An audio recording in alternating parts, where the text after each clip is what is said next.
పెళ్లిపై నాకు నమ్మకం లేదు. సెన్సేషనల్ కామెంట్స్ చేసిన నటి త్రిష కృష్ణన్, కోలీవుడ్ సీనియర్ నటి, వివాహం గురించి తన అభిప్రాయాన్ని సున్నితంగా సెన్సేషనల్గా వివరించారు. ఆమె పెళ్లిపై ఇచ్చిన తాజా వ్యాఖ్యలు అభిమానులు, మీడియా హోరెత్తాయి. త్రిష ఈ ప్రశ్నకు సమాధానంగా వివాహం గురించి ఆమెకు ఏ స్పెషల్ నమ్మకం లేదని చెప్పి షాకింగ్ రిప్లై ఇచ్చారు. పెళ్లి గురించి ఆమె ఆసక్తి లేదని, తాను పెళ్లి చేసుకుంటే అది తన మనసుకు నచ్చిన వ్యక్తిని మాత్రమే చేస్తానని వెల్లడించారు. ఆమెకు పెళ్లి లేదా వివాహ వయసు ఏమిటో, అలా జీవితం సాగించాలని ఎప్పుడూ అనుకోవడం లేదని స్పష్టం చేశారు.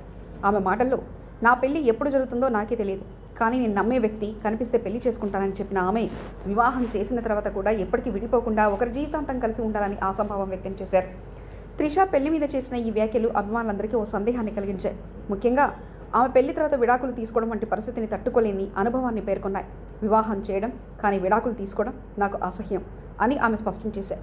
ఆమె వాదన ప్రకారం పెళ్లి చేసే అనుభవం లేకుండా విడిపోతే అది క్షోభే తప్పు కావని ఆమె స్పష్టం చేశారు.